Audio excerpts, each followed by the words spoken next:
แม่น้ำคองเปรียบดังเส้นทางแห่งชีวิตที่ไหลผ่านประเทศลาวสัญลักษณ์ของชาติลาวแรงแห่งความเชื่อถือและการรอเลี้ยงชีพมานานหลายแสนคน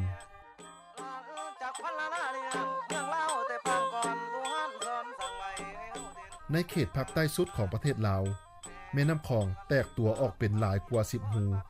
ซึ่งความกว้างได้ขยายออกเป็น10กว่ากิโลเมตรในเขตนี้น้ำปรากฏอยู่ทั่วทุกหนแห่งตามลำแม่น้ำคองอาจยังบ่มีสถานที่แห่งใดที่น่าตื่นเต้นประทับใจอย่างในเขตสีพันดอนแผ่นดินได้พับลงเป็นสั้นๆก่อให้เกิดเป็นน้ำตกและตาดต่างๆยายไปตามเกือบทุกส่วนของสายน้ำอยู่ที่แห่งนี้พวกเขาสามารถพบเห็นน้ำตกอันยิ่งใหญ่อลังการที่สุดในอาซีตะวันออกเฉียงใต้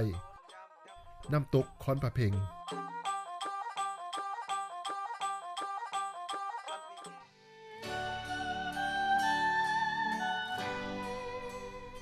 เริ่มต้นฤดูกาลของทุกๆปีหมูป่าสายพันธุ์ต่างๆในหนองตงเลซับในประเทศกัมพูเชียพากันลอยขึ้นมาตามสายแม่น้ำเพื่อซอกหาอาหารอีกจำนวนหนึ่งก็เคลื่อนย้ายขึ้นมาเพื่อการวางไข่สายน้ำที่สดใสและไข่หินแม่นสิ่งดึงดูดลักให้หมูป่าพร้อมกันเดินทางมาตามสายทลาในเขตสีพันดอนแต่น้ำตกและตาดทั้งหลายได้กลายเป็นสิ่งที่ท้าทายอันใหญ่หลวงต่อการเคลื่อนย้ายของหมู่ป่าเหล่านี้อุปสรรคสำคัญต่อการขึ้นลงของป่าในฤดูแล้งก็แม่นการสร้างรีสร้างต้อนอย่างหลวงหลายการเปลี่ยนแปลงสภาพดินฟ้าอากาศเฮ็ดให้ฤดูแล้งยาวนานและน้ำบกแห้งกว่าเก่าความต้องการน้ำเพื่อการชลประทานการอุตสาหกรรมอื่นๆสูงขึ้นการจับป่าที่จะขึ้นมาจากหนองตงเลซับเกินขอบเขตโดยบ่คำนึงถึงฤดูกาลแพร่พันธุ์อย่างใดเลยปลาน้ำจืดซึ่งเอิ้นกันว่าปลาสร้อยแม่นฝูงปลาที่ใหญ่ที่สุดซึ่งเคลื่อนย้ายขึ้นมาตามลำแม่น้ำคองเพื่อซอกแสวงหาอาหารฝูงปลาสร้อยนับเป็นจำนวนล้านโตวพากันเคลื่อนทับขึ้นเหนือตามกระแสแม่น้ำที่ไหลผ่านห้องน้ำตื้นๆตามตาดทั้งหลายในทั่วประเทศหมูป่าเหล่านี้จะถูกจับเพื่อนำมาเป็นอาหารและมักดองไว้เป็นปลาแดกหรือตากแห้งไว้เพื่อปรุงแต่งเป็นอาหารประจำท้องถิ่น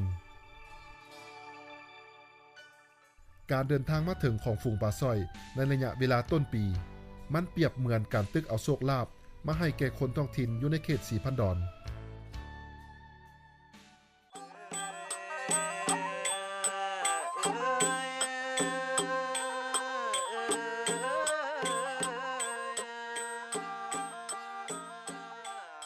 หมู่บ้านในเขตสีพันดอนส่วนใหญ่ใช้เรือเป็นหลักในการเดินทางชีวิตประจำวันของชาวบ้านในท้องถิ่นนี้แม่นขึ้นกับสายน้ำเพื่อการขนส่งเสบียงอาหารและผลปลูกอื่นๆก็คือสัตว์เลี้ยงเช่นงัวควายและหมูและผลิตภัณฑ์ภายในเรือนต่างๆ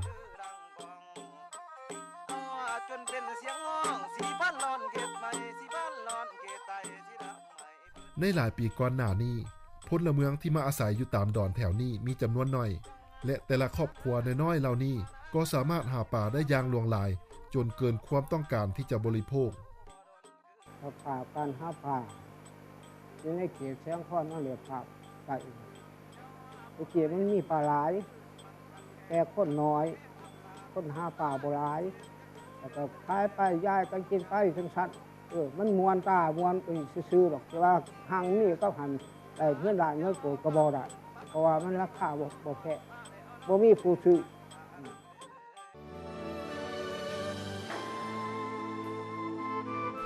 เมื่อโอกาสการค้าขายป่าเกิดขึ้น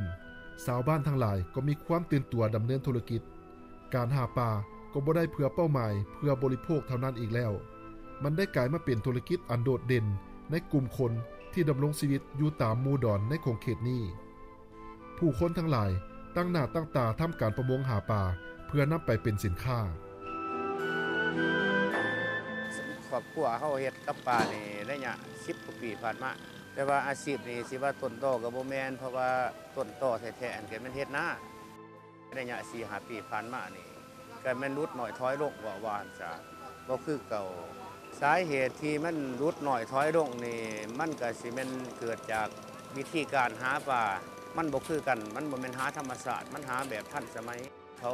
ใส่วิธีการลูดเอาสอดเอาตัวนี้นี่เฮ็ดให้ปลาได้มีการสูญพันธุ์ได้ แต่ถึงอย่างไรก็ตาม ในสภาพเช่นนี้ก็ได้มีการเอาใจใส่ต่อการคุ้มครองแหล่งป่าเป็นอย่างดี เพื่อความยืนยงสำหรับคนหุ้นต่อไปในอนาคตชาวประมงฮู้เรื่องนี้ดีอย่างทั่วถึง มาปัจจุบันนี้มันก็การหาปลาหาหยังมันก็รุดพรลงก็พอได้จะกินสิเอาเป็นการสินค้าอื่นๆไปก็บ่ได้นะแต่สามแก้ไขในครอบครัวในอนาคตนี่ก็คือว่าอยากหนึ่งเลี้ยงไก่แล้วก็อยากเฮ็ดอาหารเฉพาะในครอบครัวค้าขายเป็นอื่นไป อยากหันไปทางไม้ทางเลี้ยงสัตว์เลี้ยงปลาไปเลี้ยงเป็ดเลี้ยงไก่ถ้าเลี้ยงเป็ดเลี้ยงไก่นี่ก็เป็นขายทั้งนั้นก็สั่งเฮาเนี่ย ทั้งนี้อาจจะว่าคืออยากเลี้ยงปลาเอาไว้ชนิดเดียวนี่มันมาปลาดุกพัดจะเป็นขามันขาดในครอบครัวต้องไล่ไปเอาปลาในสาหอนมากิน ต้องเฮาคิดเพิ่งเบิ่งเบิ่งแหละหาปลาน้ำคลองมันยากแล้วมันยากแต่ว่าแผนการอันเพิ่งก็ได้ยินอยู่ดอกนี่ก็ว่าใส่เลี้ยงปลาเลี้ยงไก่เลี้ยงไก่พันไก่สั่งจนปลาลูกพันหมดเลยละคนหล่อมาหมดนะต้องสิได้ต้นอาหาร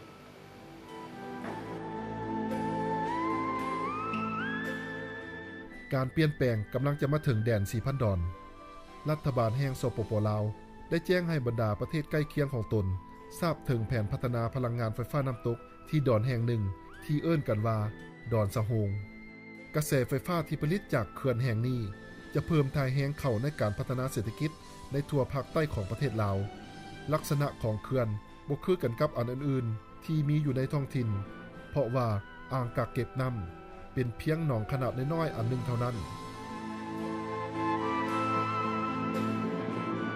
โครงการที่จะได้รับการก่อสร้างขึ้นที่ฮูสะโฮงรวมเอาเพียงแต่5ส่วนห้อยของกระแสแม่น้ำคองและจะกั้นเส้นทางเคลื่อนย้ายของหมู่ป่าเพียงแต่เส้นเดียวใน10กว่าเส้นทางทั้งหมด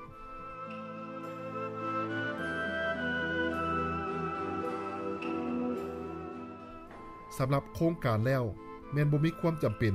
ที่จะต้องได้สร้างคันไดป่าอิงตามการศึกษาที่ลึกซึ้งพอสมควรนักพัฒนาเชื่อมั่นว่าตามหูอื่นๆในเขตสีพันดอนยังสามารถดัดแปลงเพื่ออำนวยความสะดวกให้แก่การเคลื่อนย้ายของหมู่ป่าได้อย่างเป็นธรรมชาติหนึ่งในจำนวนสายน้ำทั้งหลายก็แม่นฮูสะดำย้อนสายน้ำนี้ประกอบมีตาดน้อยฮูสะดำจึงได้ถูกนำใช้ให้เป็นเส้นทางเดินเรือเส้นหนึ่งในสมัยการลาเมืองขึ้นฝรั่งเสาปูนนำไส้เป็นตัวช่วยดึงกับปั้นร้อยขึ้นตามสายน้ำก็ยังปรากฏให้เห็นอยู่ถึงปัจจุบันนี้เมื่อมอมานี่ชาวบ้านได้พร้อมกันมั่งสิ่งกีดขวางและหลีออกจากสายน้ำพร้อมกันระบายพื้นห้องน้ำให้ลึกกว่าเก่าเพื่อดึงดูดการเคลื่อนย้ายของฝูงปลาทั้งหลาย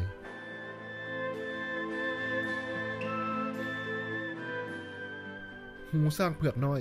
ประกอบมีตาดอยู่กลางสายน้ำอันได้เป็นจุดสกัดกั้นการลอยขึ้นของหมู่ป่าในระยะฤดูแล้งชาวบ้านพร้อมพากันนำใช้อุปกรณ์พื้นฐานของตนเพื่อดัดแปลงห้องน้ำขนาดน้อยให้มาเป็นเส้นทางน้ำเพื่อหลีกเว้นตาดดังกล่าวสิ่งเหล่านี้ได้พิสูจน์ให้เห็นว่าเส้นทางใหม่สำหรับการเคลื่อนย้ายของหมู่ป่าสามารถพัฒนาได้อย่างง่ายดายและมีประสิทธิผล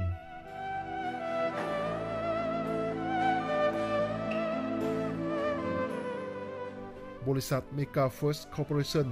ผู้ซึ่งมีแผนที่จะพัฒนาโครงการไฟฟ้าพลังงานน้ำตกได้ดำเนินการศึกษาว่าด้วยสนิทและการเคลื่อนย้ายของหมู่ป่าในของเขตนี้มาได้หลายปีแล้วแน่นอนแล้วถ้าอยากให้การหาป่าในของเขตสีพันดอนมีความยืนยงมันมีความต้องการที่จะเฮ็ดให้การคุ้มครองพันธุ์ป่าที่มีอยู่ให้ดีขึ้นกว่าเก่าโครงการพัฒนาพลังงานไฟฟ้าน้ำตกจะให้การสนับสนุนและให้คำปรึกษากับชาวประมงท้องถิ่นต่อความพยายามเพื่อการสงวนก็คือการอนุรักษ์แนวพันธุ์ป่า ในการอนุรักษ์รายละเอียดมันก็แม่นเว้าเรื่องปลูกจิตสำนึกของชาวบ้านเนาะอนุรักษ์จังใดรักษาจังไดแบบให้ยืนยงแล้วก็บ่แตะต้องถึงประชาชนให้ได้มีการหากินบ่แม่นอนุรักษ์ตายตัวแบบว่าบ่ให้ไปต้องไปหยังเลยไปโรงเรียนนั่นก็สิเอาเป็นการ์ตูนบ่อิหยังบ่ไปอธิบายถึงเรื่องชนิดพันธุ์ปลายให้เขาครับฮู้ให้เขาเข้าใจปลูกจิตสำนึกแต่น้อยว่าซั่นซะ เพื่อตอบสนองให้แก่การพัฒนาโครงการมีเพียง12หลังคาเรือนที่ดอนสะโฮงจะได้ถูกยกย้ายไปยังอีกบ้านหนึ่งซึ่งมีระยะห่างไกลบ่พอเท่าใดกิโลเมตรเท่านั้น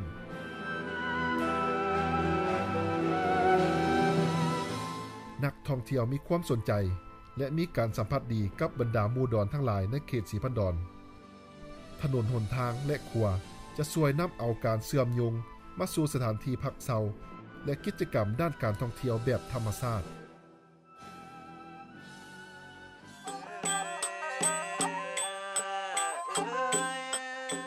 สายน้ำทั้งหลายในเขตสีพันดอน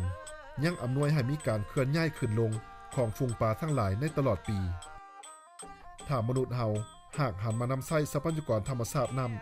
ำอย่างมีความรับผิดชอบ